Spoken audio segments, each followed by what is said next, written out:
Oh, hello there. I didn't see you there.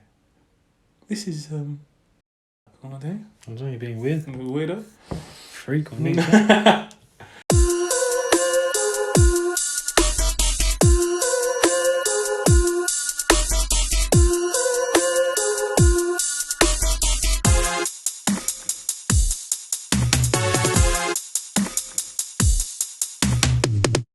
Welcome back, everybody, to episode number 40 of the Sweet Science Podcast with your boy Fat Mouse. Who have I got to my left? You're right. You got the 40-year-old Cash with a K, not a C. So not only is this episode 40, he's turned 40 today. So wish him... When I started the pod, I was 0. Wow. He ages. By the end of the pod... He's like a cat. Exactly. He's like a cat. He's an old man. Got 9 lives. I don't know about that. All right. Welcome back, though. So it's a pleasure to be here, as always. Today, not as usual, but I don't even know how to put this. So I usually come in and I want to make merry. I want to talk a little bit about something, not quite related to what we talk about. But today I don't want to do that. Today I'm hungry. And I've done this a couple of times before. Today I'm hungry. Tell us something new, brother. I'm always hungry. So today I wanted to just get straight in there and... literally, no wasting of time. No niceties in that challenge. Just straight in. So without further ado, we've taken pictures. Okay, well, shall we at least intro the thing? Like, I'm just excited. So let me just do this. All right, so today, again, as is routine, just scrolling through Instagram and I see some more adverts or just someone's, what's it called? Account pop up. And the algorithm is mad. The algorithm knows that I'm a fat pig. And it's calm. Because I know this too. Yeah? So, I saw something that I thought, all right then, let's holler them. To be honest, I slipped a little bit. And we didn't order as timely as we usually do. So, because we didn't do that, I thought, damn, let me see what's available. Thankfully, this woman makes it in batches. And she's ready to roll. So this one here is the Little London Bakery. Yeah? The Little London Bakery. So obviously she's from Kent. Yeah? Now, so so this lovely lassie's from London. And we got a milk cake from them. Put a picture up because I'm not going to flip it over. It's got milk in here. Now, they had a couple of options on their menu. One of them being Nutella. So you can guess which one of us got that. It wasn't me. Yeah? And I got the Oreo milk cake. They've also got other options to like desserts and stuff. They've got 2 options. It's just this and cupcakes. That's all they do. Yeah, this and because it was on short notice anyway. Yeah. We weren't gonna. I don't think we. I was never gonna get a cupcake, to be honest. I was always gonna get this because I'm actually a fan of milk cake. Milk cake's banging. It is. We've discovered that it's actually. I want to turn this into the Sweet Science milk cake, and just go around the UK. The milk cake podcast. Looking for milk cakes. What we were discussing though is what I was thinking is a good idea is I think we need to try some cupcakes. Yeah, so what we'll do is we'll do a special, a tea time special. Lovely. Cupcakes. Can we get that little tower? Little triangle sandwiches. I'm down. I'm tea. so on this. I don't know why I did that. That was a bit excited. Some tea. Jazz hands. And we'll discuss it and have some tea. I'm on that. Some biscuits. Absolutely. So the lady that we purchased this from, she's obviously a salesperson. So after we ordered this, and it comes with milk, that naturally, that's what happens. It's got sweet milk at the bottom, but there isn't much. She goes, "Oh, would you like a bottle of sweet milk with that?" It'll be £2.50, and I thought, go on then, innit? Like, oh, go on in. So we got that too. Excuse me. Now this is the bottle of sweet milk. Okay. He's actually gonna drink it. I'm gonna just sky the whole thing. Now a little backstory on this, yeah. We received this. There wasn't a bag. I can understand. I picked it up from my house. There was no bag, which is a little bit annoying because how am I meant to hold it? Do you get me? Like, little thoughtful touches. Okay? Just a bag, a paper bag, a plastic bag, something to contain all of this. Yeah? Now, this is it anyway. Now, it's sealed shut, but not factory sealed with the hand that sealed it. First, this was in my cup holder, but on the way back from collecting it, we got a coffee. So I had to put this kind of in the footwell on its side. Yeah? Sealed. but it still managed to leak.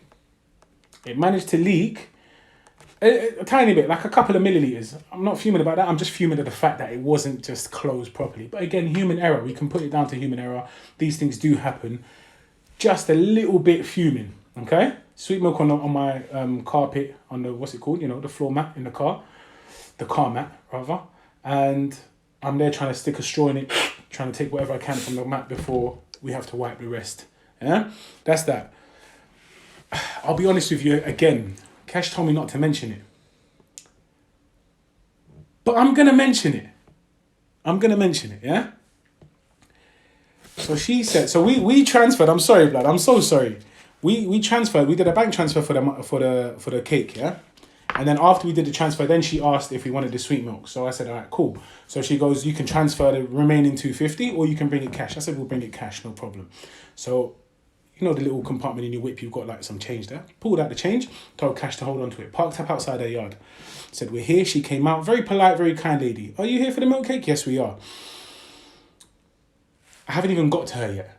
I'm just like, obviously at her doorstep. I'm just parking. I'm just stepping out to go grab it, take it out of her hands. And she goes, have you got the Have you got the £2.50? I barely said hello, barely said thank you, barely said, oh, those look gorgeous. Do you understand? For me, that's a little bit of a pet peeve. That's just I know business is business, no doubt, and I'm not going to forget your P. But for me, the way you do it is to avoid getting bumped is by saying, after you've taken it, oh, and that will be £2.50 for the milk, please. Not before you've even collected it, before you even held it in your hand. Have you got the two? And it's in my hand. The money's in my hand. She can't see it because it's change and I've got a big hand. It just peed me off. It just peed me off. Not even a small amount, but obviously I'm not like, oh, what an idiot. Just little touches like that. These little, like, what are they called? Nuances. Did you get me? Just a split second longer, I would have given you the P. Money's money, I understand. And it's not even like it's a lot of money, but it's just something. So I'm so sorry to go off on a little rant, and I know you're fuming, but... No, I'm calm. He's slightly just, in his own zone. But yeah, I just had to... I enjoy these rants. I like them. I had to get that off my shoulders. Off my chest, rather. It's like when I rant about football. Yeah, there we go. You stay silent, you're in your own own zone out. I don't know nothing about Trezeguet. So, yeah, that was that. It's just something that I felt needed to be addressed. You get me? Mm-hmm. But here we are now. Put that to the side. Guys, let me know, by the way. Is that something that... Do you feel my pain? Do you feel my rage? Do you get me? Or nah? Am I just being a little bit extra? You get me? But yeah, and obviously before we do that, if you're going to comment, you might as well subscribe and like and do them things there as well. If you don't like that happening to you, then like it. Like the video. And if you don't mind those kind of things, because business is business, like the video, subscribe, and let us know in the comments that it's actually me that's the problem, which is fine. I think I'm overly polite, and I expect my politeness to be matched by other people's politeness, and that is where I get angry, because occasionally it doesn't. That's where I get, a little bit rage. All right. Without further ado, spoon from my yard. They're not matchy. All right. This one's. Wow. I don't know. This got a mad effect. The cow effect. Cow effect. But I got the Oreo milk cake. This gentleman here got the Nutella milk cake.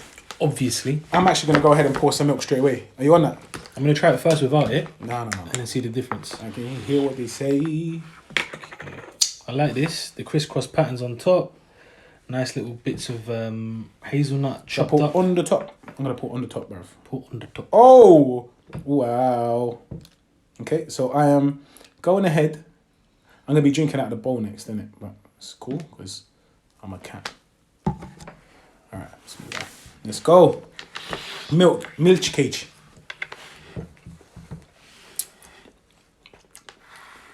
That's a very good milk cake.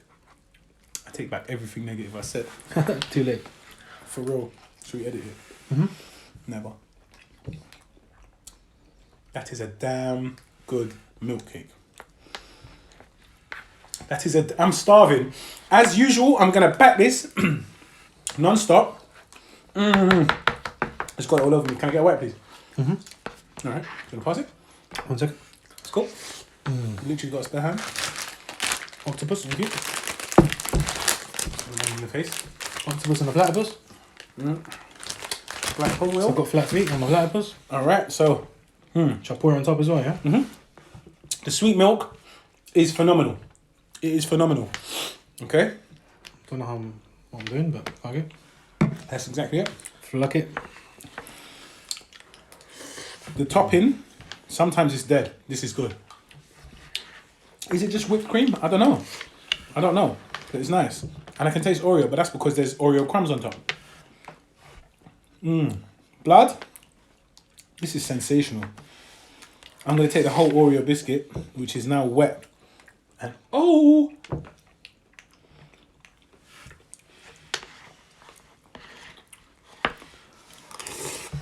Wow. Genuinely hard. This is hard. This is great. This is scrumptious. It is. Oh God. Spectacular. Okay. Spectacular. Is milk cake just cake with milk in it, or is the actual cake itself got a different consistency which absorbs more milk? Do you get me? What is it? I think it's the first one. Normal cake? I don't know, man. I feel like it's lighter than that. I can't wait to drink this. It's damp. This is good. This is good. I like it. Guys, if you have any suggestions for a milk cake like that, I've never had a dead one before, I'm not gonna lie. Actually, I have one, but that's because they tried to do their own twist on it, and that was chai walla. Their milk cake is dead. Don't even try it. Sorry. But this one, good stuff. I'm enjoying this. I'm not gonna lie to you. I am enjoying it thoroughly. I'm gonna drink it still. Lad, the sweet milk is phenomenal. Texture's good. Taste is perfect. Perfect, bro. I love the crunch. 3-3. 3-3. Oh no way! Is it? Yes, 3-0. He's watching football. I was gonna mention it. I'm not watching it. I just got a notification. You got a notification? Okay. I'm focused on my job, which is the pod. Of course. All right. All right. This guy's going on like he's. You know, it's so sweet. My throat's starting to do that thing, but I don't give a hoot. Nah, this is good, man. Was that a bit of a caveman move? What I just did? I don't know. Kick off the review, brother. Okay. I need to know your Let's opinion. go. Let's go. Okay. Done. It's actually now officially. I'm gonna sky some of this, just to chase that down. Tastes much better with the thing. By itself, it's just sweet milk. Okay. I don't know if there's something in my beard or not, but I'm gonna have to deal with it. So the appearance, kind of generic. Like it's just a standard milk cake. Milk cake doesn't really look dead unless it's really dead. Do you get me? So Les is really dead. it's true though, innit? No, I know what you mean. It always kind of looks a little bit fancy. So that's calm. 8 out of 10 because I don't know how you can make it look terrible. By the same token, I do not know. Like it's not like spectacular. There's nothing about it that's like, oh my days, look at that. You get me? So it is what it is. Standard, recycled container. Not an issue. Everything, to be honest, 8 out of 10 for appearance. You can't really do better than that. Unless it's a madness. As for the taste. Sorry. Yo. The sweetness is really getting to me. Yeah, man. you feel that kind of scratchiness in your throat, innit? Burning sensation. Yeah, It's too sweet, but it's never too sweet. Like, that's what I'm saying. I don't have anything, no such thing as too sweet, but that is just always sweet. Can I say one thing I don't like? Yo. I like it. I like it. I like it. One thing I don't like, just me personally. I hope you're going to say what I'm going to say. I don't know. Say it. I just think it's too much whipped cream. Oh, no, that's not it. What were you That's going to not say? it. Well, I'll get to it, innit? Oh, go on, sorry. But yeah, just for me, just Is it? kind of ruins it a bit. It doesn't ruin it. It's like a different thing. Now I'll tell you, it becomes too fluffy for me. Does that make sense? So that's not the whipped cream. This is my point. The cake itself just is a little bit too airy. That's why it's not perfect. The only, what's the word? Criticism that I have Critique is that it's a little bit too airy and it doesn't offer enough resistance. Now I understand it's absorbed all the milk. Yeah? But maybe it's because we dashed a lot of milk on top. No. No? It doesn't, irrespective, bruv, because once it's saturated, isn't it? You get me? It was just too soft. But other than that, the taste, like the actual flavour, was phenomenal. Mm-hmm. The texture is the only thing that let it down. It was just a little bit too... Do you know what I mean? Like I want my spoon to spoon off like an actual piece. I want it to I always use the word resistance because that's the only word I can think of. But I just want there to be resistance in the spoon, in my mouth, teeth. You get me? Just a little bit. And it's dependent on what I'm eating. So that 9 out of 10 for taste. Because the flavour, the actual flavour was 10 out of 10. It actually tasted like Oreo, like milk cake. The sweet milk was milky and sweet. It's just the texture. So for that reason, the overall score of the taste is 9 out of 10 from me. Out of 10? 9 out of 10. Oh, sweet. I'm getting that sugar rush. You gonna have that? No, finish. Did you lips it? I'm gonna lips it. No, slow down. Can't wait. It's mine. Samoa. Okay. Let us know, brother. Let me kick it off from my side. Second half. Yeah. Appearance. Again, standard box, as we said, packaging standard. The milk cake itself looked pretty. I like the little crisscross patterns and the hazelnuts on top. They look nice, aesthetically pleasing. Question. Sorry, did the hazelnuts add anything to it for you? Yeah, you liked it. I like a bit of crunch. You know, I need a bit of another dimension to the. Because again, like you said, it was very airy, too soft. Too soft. If it didn't have that, it would have literally like I was eating a sponge. Yes. Yeah. Not a sponge, but yeah, something softer than a sponge. Yeah, sponge exactly. still offers more resistance. Yeah, exactly. I've had that. I had a sponge yesterday for breakfast, and it was amazing. I love sponges. It was just lacking a bit. Lacking a bit of soap. Yes. Yeah, it tastes good soap, and fairy liquid. But yeah, I'll give it an 8 out of 10. Appearance, yeah. Mm-hmm. Taste. I like the taste. I don't know. I'm being honest. I finished it, by the way. Round of applause. Well done. First time in about 17 weeks. 40 episodes, yeah? I've never finished my dessert. It's the first time I finished my dessert. So that says something clearly about the dessert. Well, it's maybe because I haven't eaten today. Like I'm Marvin bad. I can't wait till we finish this so I can go eat, man. Rio's peri-peri's just outside. And 9 out of 10 for taste as well. No, sorry. 8 out of 10. Serious? Yeah, I'm going to go two 8s for this. Come. 2 8s. What's the reason it's not a 9 then? I know I said earlier there's never too sweet, but for me, it was actually too sweet. Is a bit too Serious? sweet. Like it's actually hurting my throat. Serious? Okay. It's too much. Usually we've got water with us. We don't have any water today. I was going to hop out and go grab some, but what the what, man? What the hey? What the hey? Who gives a hoot, bro? Who gives a hoot? If you don't like it... I did enjoy it, though. If you don't like it, deuces. Oh, deuces. All right, so, but yeah, that was, what they called again? My Little London Baker. The Little London Baker, yeah? It's only one person. Shout them out. That's why. On Instagram. But yeah, check them out. Definitely worth a shout. 100%. 100%. They do trays. Now, another criticism, but then that's just me because I am actually, when it comes to eating, I'm an animal. This was not enough for me. But then I'm hungry, number one. Number two, the lack of, what's the word, not texture, the lack of consistency kind of... Didn't fill you up. It didn't, it hasn't hit the spot. Do you get me? But that's my fault. But I think after a meal and this as a dessert, I think it'd be perfect. This is a perfect dessert. Yeah? But 100%. Very, very good. Check them out on Instagram. Congratulations.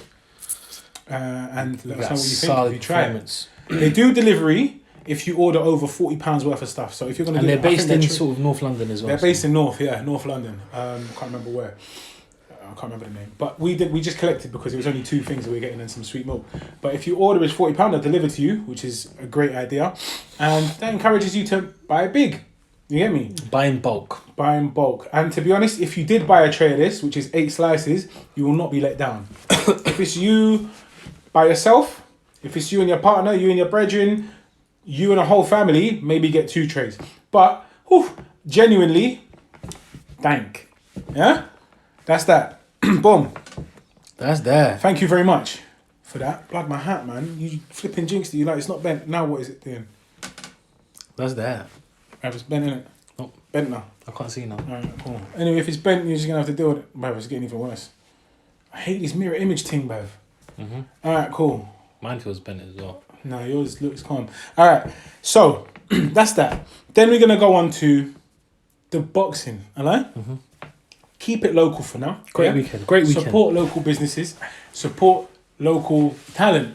Yeah? So we had the former McDonald's working Employee of the Year. Was it National Rail Network? Whatever. National Rail. Network Rail. Network Rail, innit? McDonald's Employee of the Year. Title holder from 2012 to 2017. Yeah? 5 years consecutive. 5 years consecutive Employee of the Year. Champion of the world. Look at that though. I beg you look at that. Please just take a moment to appreciate it. 10 years ago. 10 years ago is a long time, but it's not a super long time. It's not a lifetime, is it? 10 years ago, he was working at McDonald's, bruv. Lawrence now, the Sauce. Yeah. Okolie. Lawrence the Sauce Okolie took on Krzysztof Głowacki. Loads of different ways we were thinking about. We was talking about in the lift. Is it Glowacki? It's spelled Glowacki. Greg Rosetsky. But I heard people say Adam Smith. I think Sky Sports said Glowacki. Glowacki. With a like a grr. That's mad. A Glowacki. Yeah. But I think it's Glowacki. Whatever it is, it's You understand what Glowacki. we're talking about. Glowacki. Very dangerous. Southpaw. Mm-hmm. Polish. Former 2-time Cruiserweight world champion. 2-time. And only lost to the elite of the elite. Lost to Alexander Usyk and Marius Bradis. So some of the best. And that Marius Bradis fight was a very weird fight. Yes. I'll have to go back and look at how it ended. But otherwise, a great stylistic matchup and a good test for Lawrence Okolie. No 16th fight in and going for a world title. Reminiscent of AJ. 16th going in or 17th going in? 16th. You sure? Mm-hmm. Alright, cool. So, reminiscent of, like you said, AJ. Because AJ won his world title in his 16th fight against Charles Martin. And Lawrence the Sauce Okolie went out and did the job. Can we just take a moment to appreciate everything, yeah? And just forget talking about the fight, talk about the journey, talk about the mentality going in. A couple of things I was going to say about this guy. His music video come out and I'm thinking, please don't be a Tyron Woodley and focus on that instead of this, yeah? Instead of the task at hand. Proven wrong, I have been, and I'm happy about that. Well done, because you can do both. When you step it up, maybe consider, or don't. I mean, don't take my advice, just do whatever works for you. If that's your little way of venting and channeling the energy elsewhere for a little bit, by all means do it. But that's number one. Number two, the journey from flipping burgers and everything there to literally folding brothers. Yeah.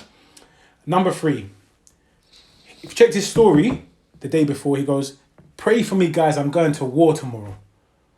Do you get me? So he understood. It's not like, yo, ready, let's get this. He's gonna go to sleep. No, he recognized the challenge before him. Do you get me? Mm-hmm. Triumphant. He was triumphant. Bro, he I respect that. He gets a lot of hate for what he does in the ring, stylistically.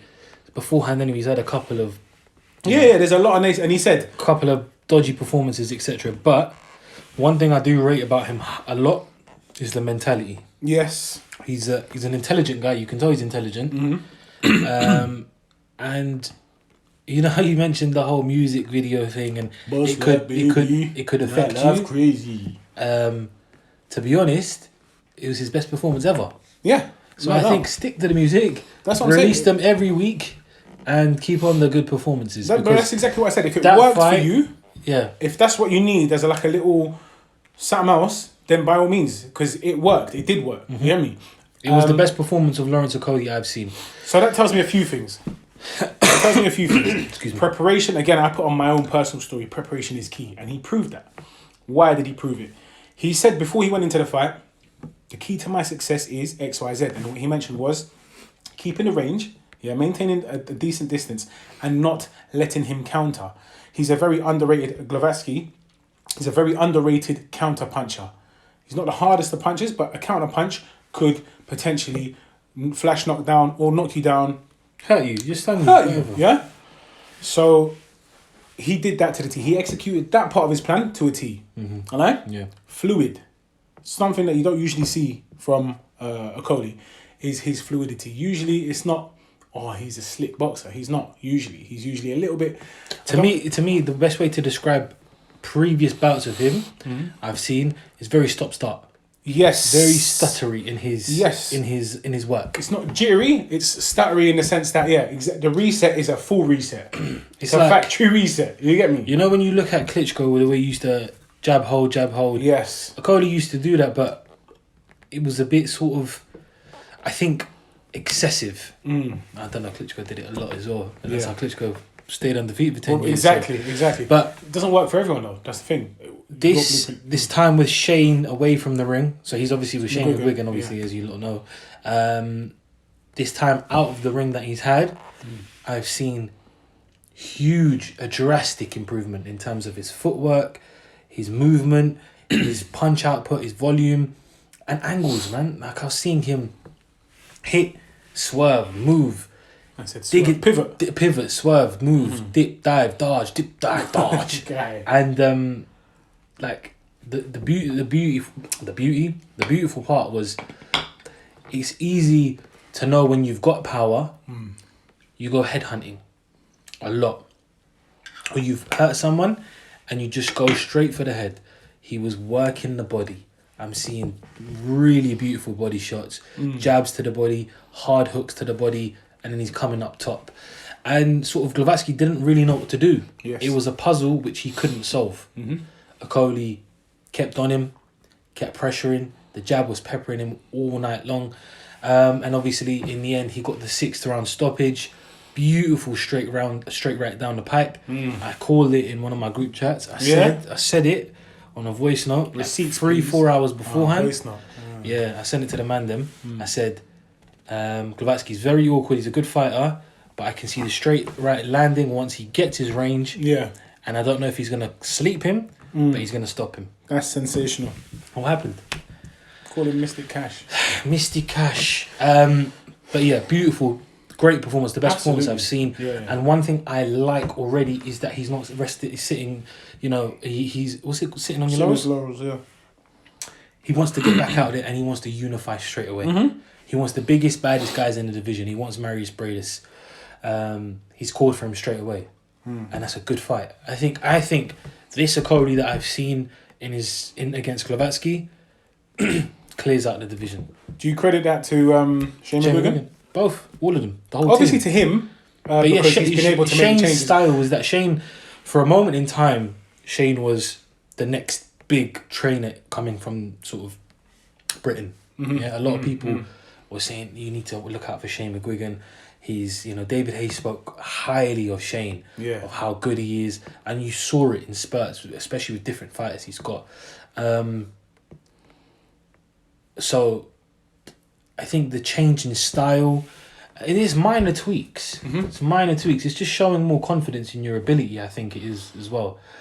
I'm not saying he's been gun shy in the past, but again, it's that stop-start mentality. Whereas now, again, you said it perfect at the beginning, fluidity. And it looked solid in there. He looked great. Głowacki had no answers. And this is a seasoned veteran. This is a former two-time world champion. And he's been in there with the best of the best. He beat Marco Hook, beat Steve Cunningham, fought Usyk, fought Bradis, and obviously now Okolie. But Okolie's the young gun, He's only 28 years old. Again, you spoke about the story, bro. And he said it himself. He was fat, overweight, used to get bullied. Didn't sort of know where he was going, working in a train station, in McDonald's at train station.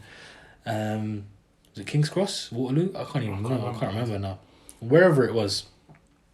He's had his own... Pancreas, innit? Maybe. I might be completely wrong, but I've seemed to remember that. He's had his own struggles.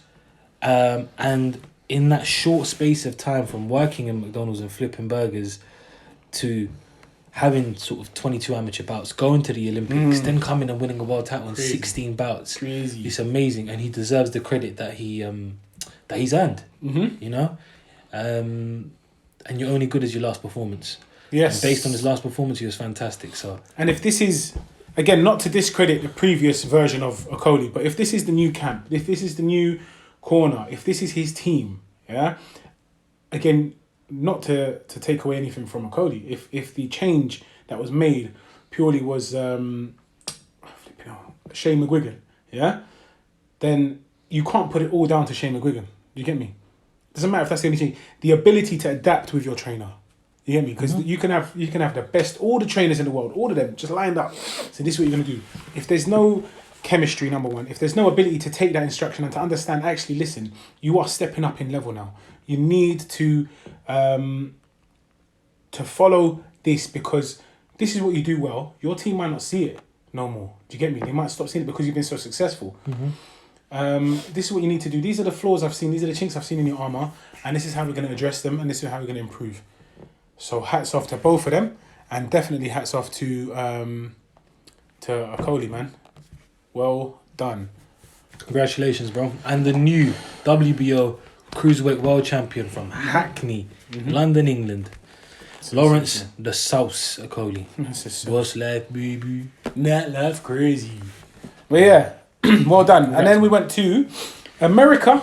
We literally got on a plane, private jet, not even a plane, and we flew to America, to Texas.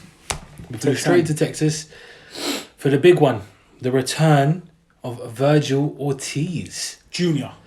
Vergil Ortiz Jr. Yeah. Everyone's a junior in America for some reason. Everyone, innit? But that's how it is, innit? Can't wait to have a little Oscar De La Hoya's new golden boy. Yeah. Oscar De La Hoya's gone on record to say, this is the best fighter I've ever had under my stable.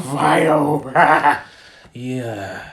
Don't know about that, man. But great fighter. Vergil Ortiz took on Maurice Hooker in the main event. Just before we get to that, shout out Sinesa Estrada.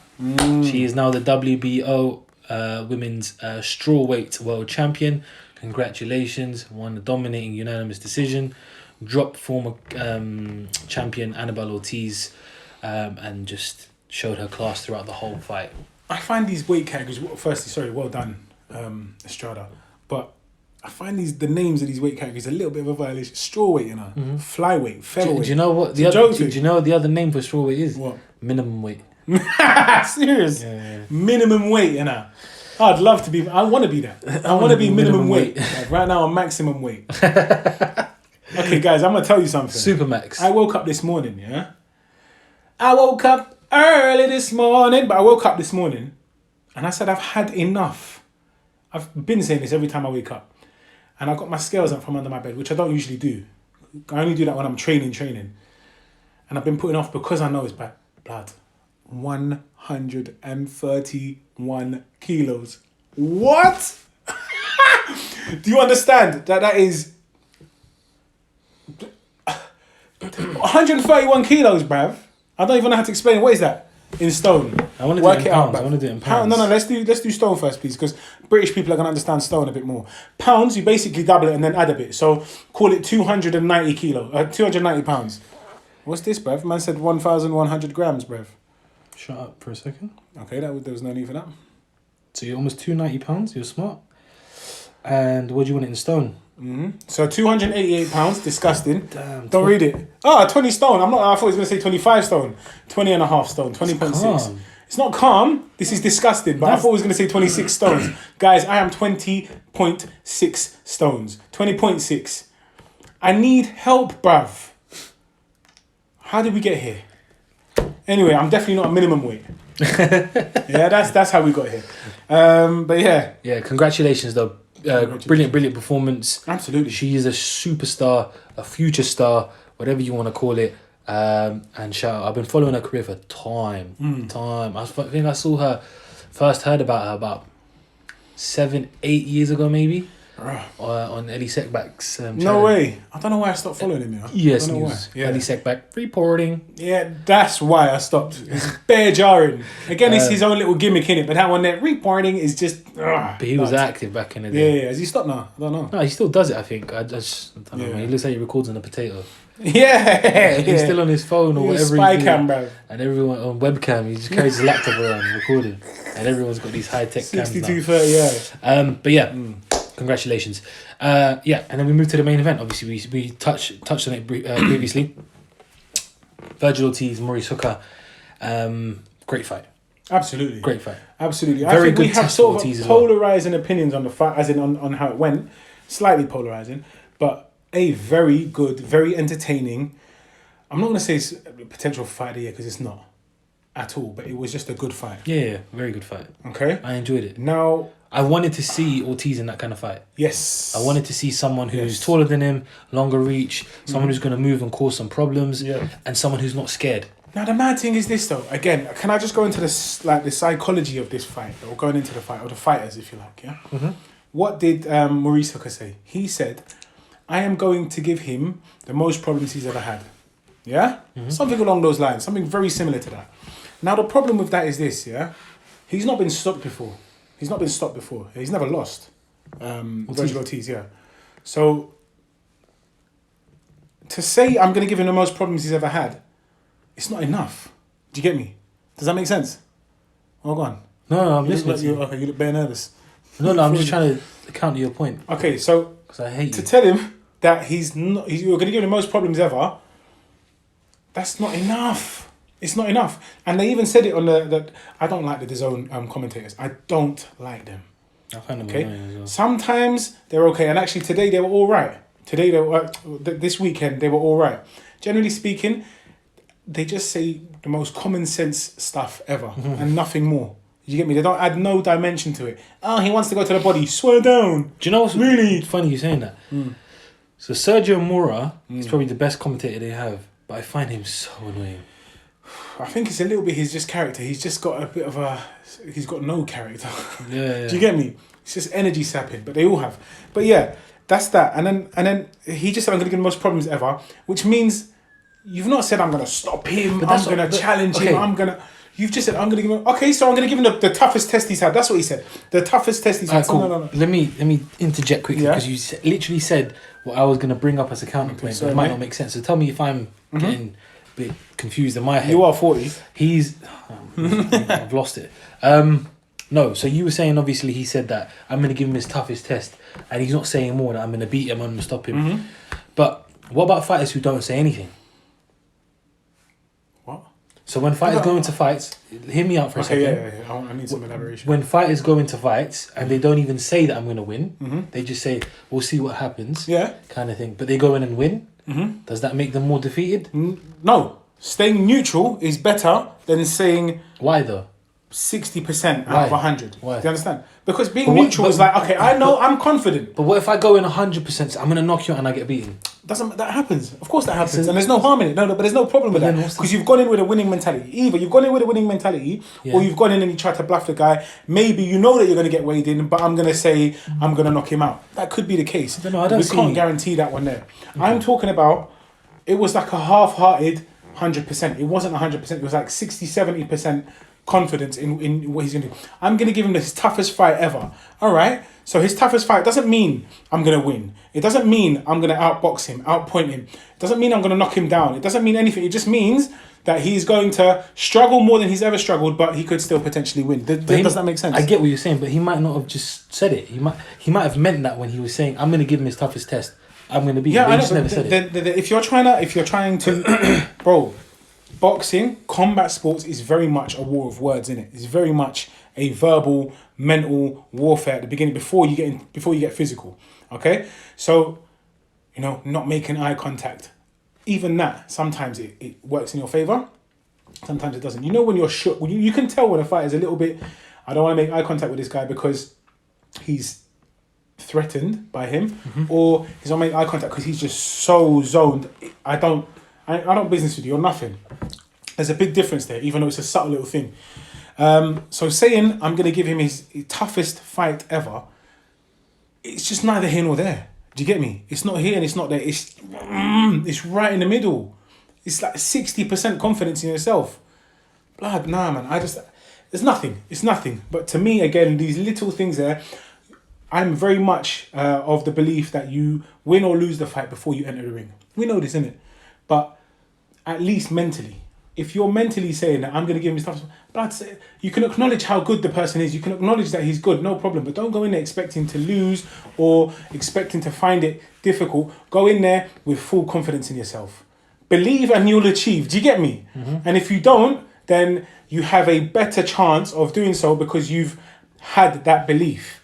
Do you know what I mean? If it was never going to happen, but you've gone in there and you're delusional about it, no problem. It's better for you to have that false belief than to go in there and think, I've got it. And I'm not talking about a game plan which you know is flawed. I'm not talking about exiting the fight, losing and saying, I never did anything wrong. He just got a lucky punch. I'm talking about going into the fight saying, I'm going to beat this guy. And if you lose, you lose. It happened with Izzy. He dared to be great. He went in there positive. He was like, I'm sure, don't get it twisted. This is a difficult fight. And it was a lot less of a blow to him because he dealt with it like a gentleman as well. Do you get me? It's just about how you go into the fight mentally, man. That's my opinion. But yeah, so I think your opinion on the fight and how it went was that it was very, very close. No, not very, very close. Tell us.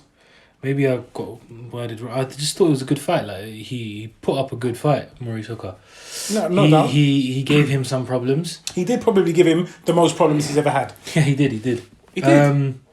But no, it wasn't even like, I had it 3-3 going into the 7th round or whatever. Oh, he didn't even touch on it, but yeah. Ortiz won via stoppage in the 7th round. He had knocked down Maurice in the 6th. Maurice obviously survived the end of the round. There wasn't much time left anyway, innit? Yeah, so he just about got out of the round. And then, it looked like he got hit with a body shot in round 7, but I think he injured his hand. I think the shot hit his hand or his shoulder or his elbow. I don't know what it was exactly, but he was he was icing his hand after. And then on Twitter, I read up after that apparently he had broke his hand or fractured it.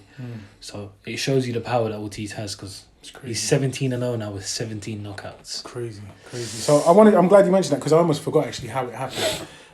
But it's a very brief breakdown of the round, innit? Of each round. The whole thing, the whole fight. Every round was close. Yeah? In my opinion, every round was close. But Ortiz edged it. But every single round, Ortiz had edged it. Yeah. Okay? Cleaner, harder, more meaningful punches. Volume-wise, I don't even know. I haven't checked it. But Hooker may have landed more. But the meaningful punches, the actual power punches, the actual conviction behind these punches was 100% in. It's mad, isn't it, though? I was going to say, because they touched on it, the commentators touched on it. It's not in mad, because some people bruise up and cut up easier, but if you saw the difference in faces afterwards, Ortiz looked like he got hit by a hammer. Yes. And Maurice looked calm. Yeah, you see, that never fools me, by the way. That never fools me. No, I know. When I was training, I would get black eyes. Touch me with a jab and I'll scuff. Touch me with a jab and I'll scuff. I'll get a black eye. My nose might pop. My eyes might water with a light punch. And I love the feeling of getting punched in my face. I actually enjoy it. It's a pleasurable experience. But that doesn't mean anything because people just scuff up differently. This flipping thing on my nose is because I scuff up quickly, yeah? So that doesn't mean too much. A cut, maybe, but even still, it could just break easy. The skin itself could break easily. But the cut, it's about the effect of the cut afterwards, not the power of the punch. It just depends entirely on the person. Now, yes, looking at the two faces, Maurice looked like he was kind of unscathed and Ortiz looked like he'd been weighed in. But it doesn't work like that. Do you get me? No. And yeah, 100%. It's it was a good fight though. Yeah. Very, very good effort from Maurice Hooker. What he could have done more, it's hard to say. It's hard to say because he threw volume. He had some decent flurries. He was, even though he's Ranger, he was up close and he was in his face. It's hard, man. You just got to make sure that you're in and out against Ortiz. You don't want to get caught with them shots. You can't be in and out all the whole fight. You can. Of course you can. But if you're elite. Yeah. He's just not that level. That's what it is. That would have been a flawed game plan in my opinion. It would have had to be pressure and pressure and pressure because he was hurting Ortiz. What do you mean pressure? So in and out is one thing, yeah? In and out is in, throw a little combo, step out, move around, and don't let him touch you. So be a little bit more elusive, of course. But you have to be more in than you can be out. Do you understand? Smother him. Against the ropes. Get him against the ropes. Throw the punches. Again, it's bait. Go to the body. Take him out slowly. Break him down systematically. I'm not a coach, so I can't tell you what he did wrong or how to improve. But that's what I believe Hooker could have done. Now, it was almost tit for tat. Every time Hooker shows a moment of magic or promise, Vergil Ortiz comes back with just enough to be more promise. Yeah? Not just enough to have more of an effect. And that happened throughout every single round. And that's why I would say, unless I was being generous, I don't think he got a single round. I lie? I might be missing something, but I don't think he won a single round. Mm-hmm. And that's but that doesn't mean it was a dead effort. It was a great fight. It was a great effort. Just not enough. Just not enough. And if that's what he does, if that's what Ortiz does, which is rise just enough in every single round, then so be it. Just enough in every single round. It's a good learning curve for him, though. Yeah, it's a very good learning curve. Yeah. It's probably the best guy he's beat, in my opinion. Mm-hmm. Definitely one of. So yeah, he just gives him more experience going forward. You know, most of the guys that go in there fold straight away. Mm-hmm. They come in, feel the power, and they fold, they crumble. Mm-hmm. Whereas Maurice didn't. It just unfortunate injury, and then afterwards the interview to the crowd, he started swearing at the crowd and telling everybody. Did you see that? I didn't even see that. I turned it off at that point. They started booing him, innit? No way. Why that though? Just because of probably the fact that it looked like he gave up. Yeah. That's a vile, man. I don't like that. I don't like that one bit. But he didn't care. He just walked out. The ring. What was he saying? Did he say anything to them? Yeah, he turned to everyone and started swearing at them and stuff. And then he just cut out the ring. Yeah. But now Vergil Ortiz sort of calling forward the big fights. Mm-hmm. He wants Terence Crawford. He's mentioned the likes of Spence. He's mentioned the likes of Garcia, Thurman. But he wants Terence Crawford next. Crawford said afterwards, I was watching one of his interviews, and he don't want this smoke. Vergil, I think, definitely wants it. Yeah. If he's ready is a different question. That's it. Thank you. I had a debate with one of my guys yesterday about it, and he was like to me, and he made a fair point, very fair point. He was like, no one thought Teofimo Lopez was ready for Lomachenko. Yeah. But in my opinion, it was a bit different. And the reason I say that is because I've seen chinks in Lomachenko before. He has been beaten before. I've seen him slow down a little bit. I haven't seen that in Crawford. I haven't seen that in Spence. They haven't been beaten. Do you know what it is? They haven't really been put in a situation which makes me think to myself, this young gun's going to come in and blow them out. They're not aging. They're in their primes. You know what I mean? It's not like they've been in wars or tough fights and they fought over 300, 400, almost 400 amateur fights, been to the Olympics. It takes a toll on your body, especially that Lomachenko's not that old anyway. Yeah. But being in that many bouts, does have an effect on you. Yeah. But again, I get what he was saying about Teo having this, you know, no one expected Teo to come in and he was, you know, he wasn't meant to be ready and he came in and dominated. Yeah. I think it's different though. There's different styles. Teofimo Lopez is a very, very good boxer, and you saw that. Vergil Ortiz, I don't think, is ready at that level to be boxing with the likes of Spence. And Can I say what I think? And I agree with you to an extent. I don't know if he's ready, but I don't think anyone will know he's ready until he's ready, until he shows that he's ready. Of course. No, I know. So you have to go in there and find out, are you ready to mix it up? Yeah, don't be afraid to take the L, because it might happen. Don't go in there looking to take the L. Again, massive difference. Go in there with the Teofimo Lopez mentality and saying, yo, I'm going to take this one. It's the takeover, yeah? Go in there with that mentality and see what happens. Because, again, a loss to Crawford, I don't want to say it doesn't mean anything. It's a loss. A loss is a loss. But it's like, you know what? Arguably, it was expected. That's what you're trying to say. It was expected. It's expected. So go there, mix it up and see. So if he's saying he don't want that smoke, but I'm willing to give him the smoke, 100% take the fight. So this is what I'm saying. 100%. Just do your bit to get as prepared as you can. I believe he believes he's ready. Yeah, so that's why he's taking the fight. That's good. I think you should do it then. I want to see it. That's all you need. If you believe you're ready, go in and do it. I just think for his own sake, build up the arsenal a bit more. Yeah. More tools in your box. Yeah. Go in when like a couple more, 2 more fights, I think, against higher opposition.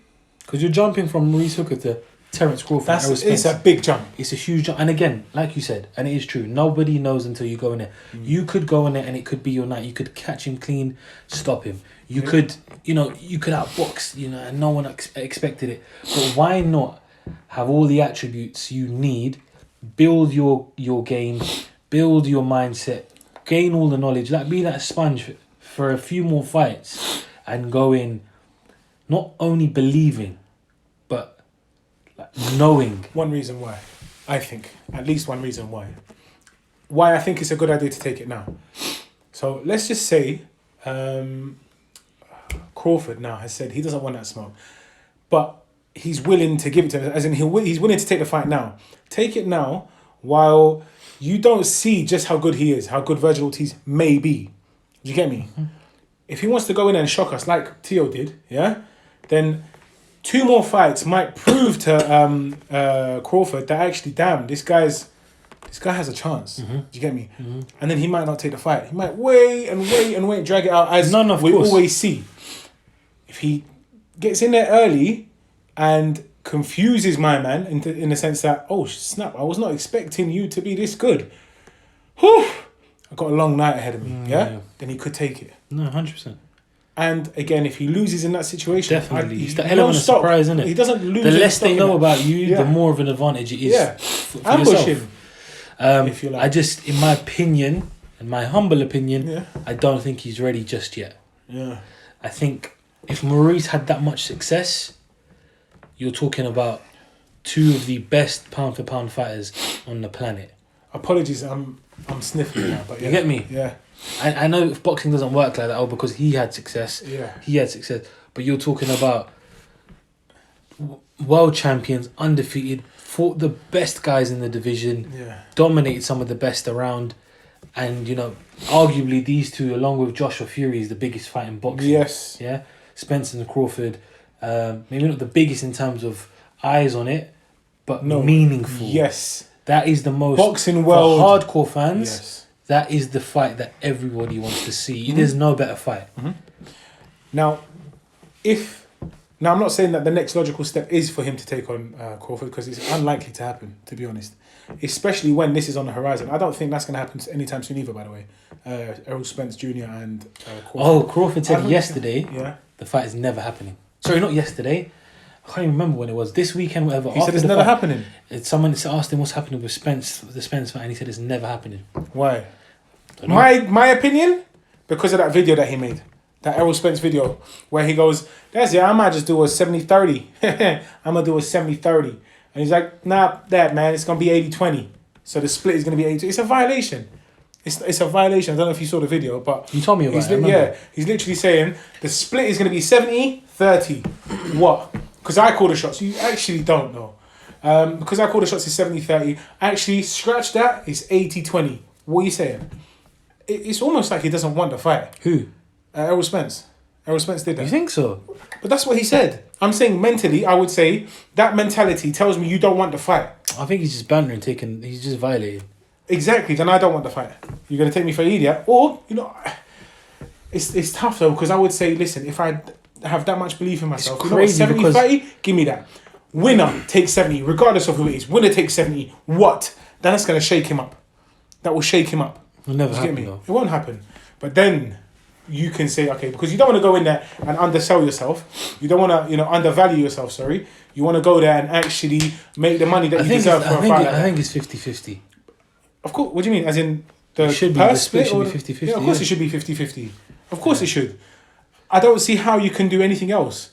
Because he's the champion. All right. That's the only thing. No. It's 50-50, bro. But they're both champions. Yeah, that's what I'm saying. So it's like... Arguably, Crawford is the more accomplished fighter. That's arguable. He's undisputed. No, but I'm talking about in terms of accomplishments. 140-pound undisputed champion, had every single belt, moved up, won another belt in at 147, and he's fought a lot. Obviously, at 140, he fought the biggest names and the best guys. At 147, it's been a bit, iffy, whatever. But Spencer's fought some of the best guys at 147. So it is it's difficult to sort of say. I think the bigger name is... Unfortunately, I think it's either of them Spence. are big names. I think Spence is the bigger name, though. I think Spence is the bigger draw. Because Spence sells out Texas. Like, whenever he fights in Texas, he does, That's a difficult one to shout. Like, sorry, when I said they're not big names... But again, no, sorry. Just before I lose my train of thought. It was when they sold out AT&T Stadium, if I remember correctly, it was against Mikey Garcia. Yes. So it might have been Mikey Garcia's fans because he's got loads. Yeah, that's exactly. So I don't know. Regardless of who's bigger, the fight needs to happen. But yeah, I don't see it happening anytime soon. No, I don't think it's going to happen. I think they'll milk it for a bit as long as they can, get as many title fighters and make as much money before they fight each other. Because it's the bragging rights. That's when you lose that. It's I hold all the marbles. Yeah. What a madness. Your O's gone. One of the O's is gonna go. A lot of people say that Crawford doesn't want to fight. A lot of people say that. No way. I've heard loads of people say Crawford doesn't want to fight because it always comes down to this, and I've heard this rumor for years that Crawford's chinny. But he doesn't get clocked a lot. We've seen him get clocked a few times and he's been hurt. Yeah. But a lot of people say he's chinny, so he won't take the Vergil Ortiz fight because he's powerful. He doesn't want to take the Spence fight because Spence is huge for the weight. Like, Spence is a middleweight or light middle, easy. The way he makes 147, I don't know what he does. It's crazy, isn't it? So, like, even Sean Porter, for example, someone who's going to pressure him and put it on him and clock him and hurt him. That's what a lot of people say. But the IQ, I mean, you can't take it away from Terence. Until he goes out there and says, I don't want it because I'm scared, I'm not going to say that he's ducking. That's the thing, though, innit? Anyway, this is a whole discussion that we could... we'll come back to it another time. We don't even need to return to it. When you're scared, what do you do? Are you scared for not taking a fight, or is it because you value yourself enough? Like, it's all long, innit? Well done to Vergil Ortiz. Yeah. Simple as that. We sidetracked, innit? But we sidetracked hard. Good Congratulations. Whatever's next for you, I'm sure, you're heading in the right direction. I think that's a bit of an ask to be given but Crawford right do now. it. If you get given it, by all means take it. Chase it. By all means take it. And do it. But yeah. But you might go in there and cause the biggest upset. I'm down to see it. I'd watch that. I'd stay up for that, mate. I'll get my popcorn ready. Did you get popcorn ready? But and then finally we're just gonna move on to the UFC, just to the main event. Yeah, that size says a lot, man. So Derek Brunson, number 7, ranked number 7, I believe, against number 10 ranked Kevin Holland. Kevin Holland off a 5-fight win streak. All those 5 in 1 year. Yeah? All 5 of those fights in 1 year. Bringing the maddest... 4 in 1 year and 1 next, or was it 5? I can't remember now. I can't remember when he fought Jacare. Was that last year? Must have been in it in March. Yeah. So 5-fight win streak. Super excited. Super exciting. A very eccentric character. Yeah. He called out Brunson after he beat Jacare. He called him out. He said, I want Brunson next. And he got him. He got given him. One of Dana White's budding stars. Entertaining to watch. Fun to see.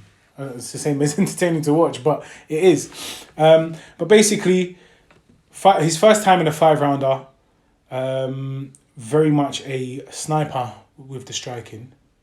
Was he a purple belt? Brown belt? Can't remember. Anyway, long story short, the fight was a unanimous decision in Brunson's favour. Pretty much every round. I think everybody would agree that every single round he lost. Bar the last, maybe. When he had him on top. Remember, he took him down. No, he was controlling he got it. a knockdown. He scored a knockdown. Okay, brilliant. But didn't capitalise on it, which is fine. He took him down. Was the knockdown in round 4? Knockdown? There was a knockdown. Yeah, Brunson got knocked down, bro.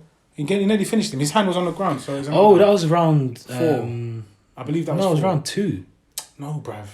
Snap! It was round 2, man. Yeah. It was round 2 because I was like, that's it. I messaged him. I was like, he's getting knocked out in the next round, but it didn't happen. It was 2 or 3, whatever. It was early on in the fight. It was early on in the fight. You're right. Sorry. No, but I would have given him round 5. Still. I gave him round 5. Well, the judges gave him round 5. It was 4-1, I think. Difficult to do. Yeah, it wasn't a perfect thing, but that was a very difficult round to score. Very difficult round to score. But yeah, either or, I can see it. I would say momentum kind of led me to say Brunson's round, but the output that he gave, it's a weird one because I'm not a judge in it, so I don't score the way they score. But in my head, I'm thinking you can do so much. You should be doing so much more. That's how I score it. Does that make sense? By how much you should have been doing, part of how I would score it. Because there needed to be a sense of urgency. There never was. We all know Kevin Holland's he's called Motormouth or whatever he's called, Loudmouth. He's called Big Mouth. Yeah? And that's exactly what he is. Like, the weigh-in was funny. The face-off was funny. He doesn't stop talking. Khabib was there next to Dana White, who illegally streamed the fight on his live, yeah? Khabib was. And, you know, when he got taken down by Brunson, Kevin Holland was like, yo, Khabib, are you not going to tell me what to do now? Are you not going to give me some tips? End of the round. Stood there, faced Khabib, leaning on the cage, asking Khabib for tips on wrestling tips, which is all funny. It was funny. The whole thing was funny to him. And this is what a lot of people have a problem with. Cash called him a joke, man, in the sense that everything was a joke to him. Yeah? It's all fun and games while you're winning and everybody's thinking, oh, he's so funny and he does it so easily. It's effortless. But when you lose, a lot of people will just switch and be like, oh, everything's a joke to you. It's literally like a funny guy in a relationship with a girl that's like, oh, you're so funny. Oh, my God. Oh, everything's a joke to you now. Do you understand? It's like, you're never happy. Yeah? But that's his character.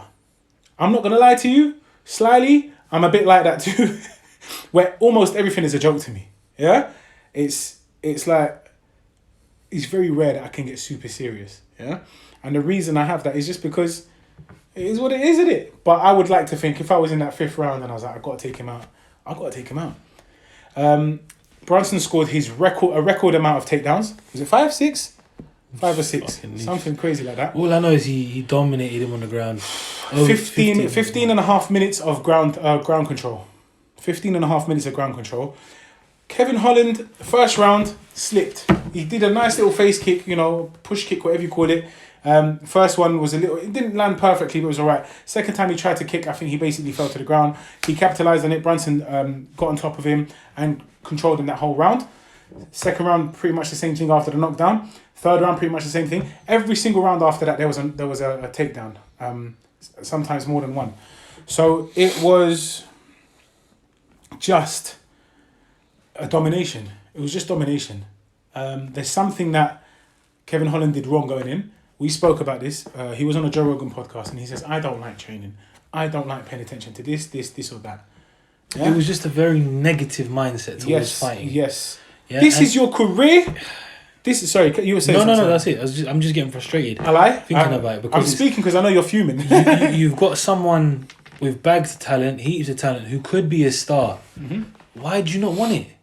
Why do you not want to be the flag bearer, the face, or one of the faces? I'm not saying he's the best fighter in the planet no. and he's amazing, whatnot. He's marketable. He puts bums in seats. Very marketable. Dana loves him. Mm-hmm. The fans love him. Clearly something's going right and he's knocking people out. Yeah. Why do you, I don't like doing 5 rounds. I want to stick to 3. I don't want to be a main event fighter. I don't want the championship. It's weird. Things like that. It's really strange. What are you doing it for then? Mm-hmm. Are you doing it for the money? Because if you do, you get found out. And again, that's not a dig at you because that's what you want. Mm-hmm. Cool. That's what it is. But it's just frustrating for people who support you and think you can do much more. Mm-hmm. And one thing I didn't like is his coaches. The guys in the corner, I don't even know if I don't think he's got a head coach or whatever you're saying, something like I ain't got trainers, whatever. All yes men. I'm sorry to say it. I don't care if your fight is entertaining, funny, whatnot. You're losing a fight.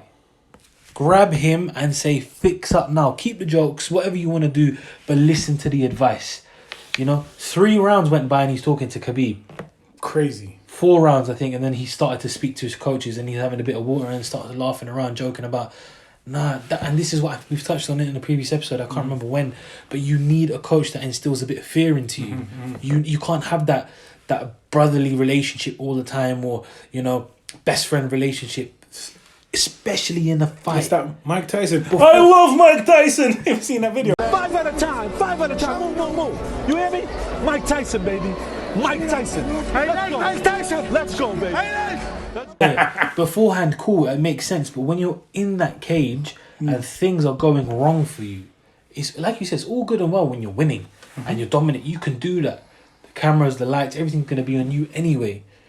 But when you're losing when this guy, like every round he's going up to try and high-five Brunson after. Brunson's literally in the Tunnel zone. vision. He's not in it. The jokes aren't working. And I feel as though Kevin Holland realised this early and it started to affect him and he started to break down mentally. I feel it because the jokes became a bit dry. I said it's a bit, bro, it's becoming a bit boring now. You're doing the same thing. One round, cool, talk to Khabib, but every round go back. Bro, You're not going to tell me what you can do? You're not going to give me like, something like, come on, man. I Come like on. Kevin Holland a lot. 100%. Bro, he's one of the best guys in there. He's so entertaining. I love the entertainment factor. That's why I'm such a big fan of Stylebender.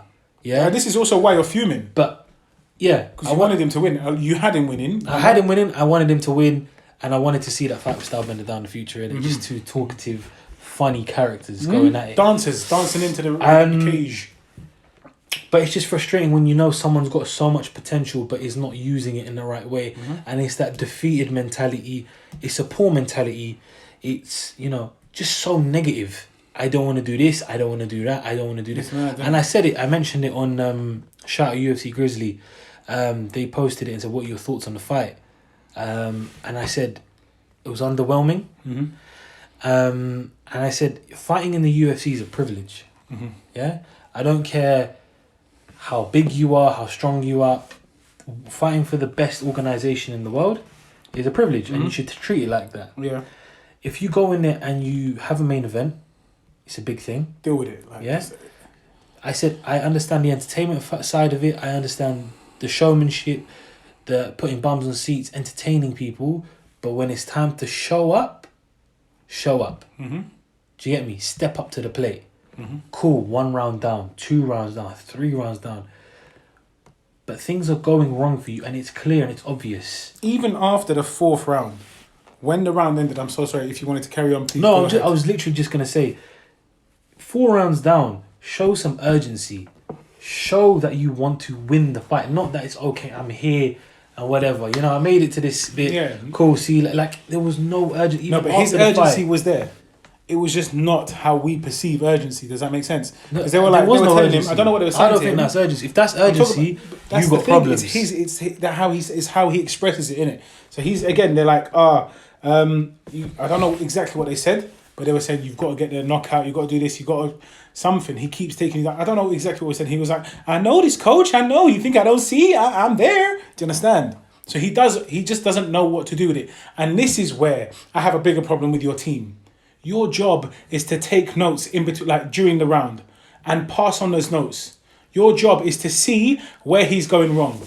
You could see he's going wrong when he strikes. When he comes forward, with his unusually clumsy striking. Is that accurate enough? Do you reckon, or is that taken away from him? No, he was very exposed. Yeah, it was just, to me, he was loading up too much, looking for the one shot, and he's slipping everywhere. It's like Aljamain and Piotr Jan. Yeah. Aljamain couldn't stay on his feet. Like I said, it was Bambi on ice. Same thing here. Slipping and sliding everywhere. Yeah. You know, the slipping in round 1 wasn't out of the blue. He was slipping and sliding all over. Yeah. And he was rushing in. His work was rushed. If he stayed back, stayed patient, picked his shots perfectly, he would have put Brunson to sleep or stopped him. Easily. You saw it when he connected that Brunson couldn't take it. But he just didn't land enough. Because he was overexerting. He was too anxious, too cautious. And I think you saw it later on start to creep in more because the rounds were going against him. That's when you start to panic more and you're like, I need this knockout. But the way he was countering it, so people can, you know, when you start to see anxious behavior, you see anxiety in the ring or in the cage, is when someone overexerts themselves. They start making mistakes they don't usually make. They're in the wrong positions. They're getting hit with shots. His way of covering the anxiety was talking more, pretending like everything was fine. So he was smoke and mirrors, basically. Do you get me? He's trying to cover up what was going on by making the crowd laugh, to make it seem like he's enjoying it. Yes. And you said it perfectly at the end of the round. He said at the 5th round, I know what needs to happen. I know. Because he didn't show it in the first 4 rounds, people are thinking, bro, what's going wrong on? with this guy? Yeah. He knew it deep down. Yeah. He knew it deep down. Yeah. What was happening. Very good point. Very good point. He did know. He didn't know how to deal with it. And this is why, once again, I'm going to say, so 2 people are at fault here. Well, obviously. But on the one hand, you've got him coming into the fight, not taking it very seriously. Again, on Joe Rogan's podcast, talking about him not taking it seriously. Training, taking it. He goes, sometimes I don't like jiu-jitsu. I think it was jiu-jitsu. He said doesn't like doing. I don't like rolling. I hate it. So I try not to do. He said that he skips the sessions and he doesn't come in. He'll jump out for a Zubi and come back in. Like, come on, man. Like, do you understand? But again, we can all be upset and annoyed about it. Some people just don't have the same goals as others. Yeah, but I wonder if that's what it is, though. But the thing is, I can only take from what he's saying. And literally, that Rogan interview, even post-fight, after the fight, he said, when I said deuces earlier, he was like, I'm going to keep talking if you don't like it. Deuces. Yeah. And even in the caption, he said something like, we'll put it up now. I'm going to do this forever. But he's like, I'm going to keep doing it. I didn't want to be I don't want to be a champion. Crazy. I'm just doing it for a good time kind of thing. So it could literally be just, that's the kind of guy he is. He's not really in it for the glory. And if that's how he is, then that's fine. That's just how is you it glory? Yeah. What's the word that Habib was in it for the legacy? Sorry. Yeah. Some fighters aren't in it for the legacy. If that's the case, that's cool. But and I know you don't care about your fans, but at the end of the day, it's almost like we're your parents, isn't it? We get attached. Yeah. You get attached to your your favorite fighters. I went from hoping. I went from being very confident that Kevin Holland was going to win. Our poll. But I felt so anxious during the fight. Like, I got to the 5th round and I was like, please. I was hoping the ref. I lost that. I kept thinking Herb Dean. I was begging Herb Dean to stand them up every time they went down, because it was like Israel and Yan. He just couldn't get up. Yeah. I went from being his fan, rooting for him to win, being sure that he's going to win, to thinking, wow, man, I hope he does something. To in the end thinking, you know what, Brunson deserves this. Sorry, you just did the same thing. Brunson deserves this. We have no choice but to say, you know what, the better man took it on the night. But it sounds like we're taking all credit away from Brunson. Thank you. Derek went in there, and I said it as well on Instagram. He had the game plan. He stuck to it. He did exactly what he needed to do to win. He did what he had to do. Every opportunity to take down he was taken down. So congratulations. You went in there again. You said it. Tunnel vision, focused on the task at hand. Didn't get distracted, didn't get carried away, didn't get caught and engage unnecessarily, which has been his problem. Didn't get sucked into that talking. Yes. He said, I was just ignoring it. They asked him, did he say anything funny? Did he say anything stand out? Again, even the interviewers and the reporters are trying to still be like, that was the highlight. In my opinion, what they were trying to do is soften the blow that Kevin took. Do you know what I mean by that? Yeah, I don't know. It's like they still made him the main... That's what I'm saying. They tried to soften the focus. They're trying to take away from the loss to make it seem as though that's not fair though, because Brunson won. Again, I did not want particularly. No, that's what I'm saying. Brunson. It shouldn't have happened. Yeah. And that's what they were doing though. Again, and that's what I'm saying. It's a vial to Derek Brunson because he went out there and did exactly what he needed to do. Yeah. Show him his respect. Yes. You might not have liked the result. Yeah. But he got the result. It's like, and he was serious. Guys like that need to be more respected. He went in there. He wants the glory. He wants the fame. But he also wants the legacy. He said it. I want these guys. He said, I wasn't excited for the Kevin Holland fight. Yeah. I never was. I wanted a top 5 guy. I took it, but he went there and did the job. Yeah. Congratulations. He did it well. Called for a fight with Paulo Costa. It's a good fight. Yeah. But yeah, why not? Why not? You beat one guy that, was on the rise, was up next star and dominated him. It's not like it was a close tit for tat fight. You got clocked a few times, you got hit a few times, but overall you dominated. Yeah. So congratulations. You probably do deserve a big fight. You beat Shabazian and now you've beat Kevin Holland. So no, 100% he deserves to keep moving up. He made a point though, because one guy said, Dana White kind of just left angry, innit? And he did, because again, like we said, they're dropping like flies. His stars are burning out. His little shooting stars, they're burning out. They're fizzling out. One by one by one by one. Yeah? Literally 5 cash cows have basically just disappeared almost. That's not the word. It's 5, innit? Their star power is less. Khabib, Hamzat, Conor, Israel, Kevin. Mm-hmm. Who else is there? That's about it, really. So I'm not saying that Kevin Holland was a cash cow now. He was But on he his was way being there, and he built, could still be and- built to and be he- that, because yeah, it's not his first loss. Oh. Did you get me? He's been beaten before, and people are still going to watch him. He's not done. Yeah, no, not Not at at all. all. Not at all. But it's just, you had all the momentum in the world. You could have been in line for a title shot in the next 1 or 2 fights. But he doesn't want it. So what do you tell someone that doesn't want it? What do you tell him to do? Anyway, that's that. That's done. Dana's a bit fuming, but Charles Brunson, Derek Brunson said, I know he was fuming. I know he was, Dana White left angry. When I beat Shabazian, it was the same thing. Then you give me him and he'll be angry again. But one day he'll be happy with me. Do you understand? I like that mentality though, man. I find him a little bit, not boring. I don't find him particularly likable, but he's very real. Do you understand? What do you mean you don't find him likable? I don't find him likable. It's because he's lacking the entertainment factor, though, is basically. Yeah, it's like, even with, I don't know, I don't know what it is about him, but I'm not drawn to him. Do you get me? No, that's what I'm saying. A lot of people aren't, but he goes in there and does what he needs to do. So and it's one he of does the it ones. well. Like, you have to take your hat off to him. And this performance was like, you know what? You won it fair and square. Fair and square and square. You get me? Mm-hmm. But yeah, we'll see what happens with him. He wants Costa. Tough fight, because Costa's power and Kevin Holland's power aren't on the same level. Costa's power is mad. This was your point, actually, so I'm regurgitating. I hope you don't mind. No. But that will put you to sleep. His pressure and his power, a bit much.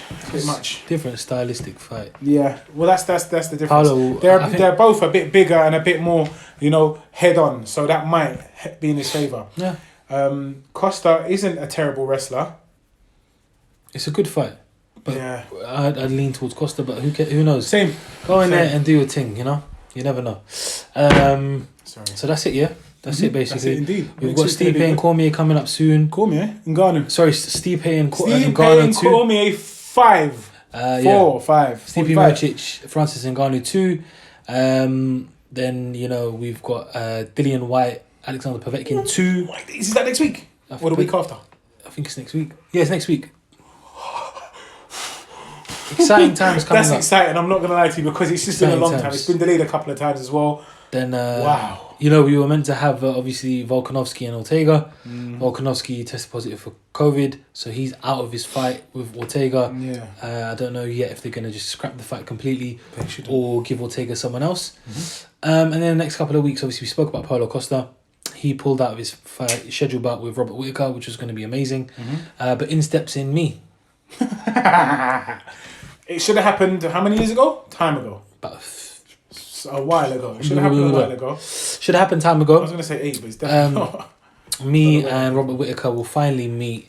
Kelvin April 17th. Castellum. So guys, if you are supporting me in my bout against Robert Whittaker, I stepped up to the plate. I jumped in on not short, but a couple of weeks' notice, and I'm gonna get the job done. Castellum for president. So Kelvin Gastelum, Robert Whittaker, April 17th, another great fight. But yeah, Good next fight. couple of weeks, Good exciting fight. times. Good fight. So yeah, that's it really from us for this week's episode. Guys, this has been episode 40 of the Sweet Science Podcast. Before you leave, do subscribe if you haven't already done so. Like down below. Comment down below. Hit just the thumbs do all up. the nice Like things. it. Just do all the nice things. Schwar it. If you're not following us on Instagram, hop over to Instagram. It's the Sweet Science Media. It's nice and easy. The Sweet Science Media. And please Follow. Schwar it. Schwar it. Like it. Schwar it. All right. Spotify Fat Mouse. down below. Cash with a K, not a C. Spotify, Apple Podcasts, Google Podcasts. I'm not going to lie to you, these two had been in the way for me for a while. I don't know why I couldn't do it, but it was giving me problems. So I'm very proud, I'm feeling very accomplished that we're now also on Apple Podcasts and Spotify and Google Podcasts. But Spotify is the one anyway. We is up and running. We is up and we is running. And we is out. We out.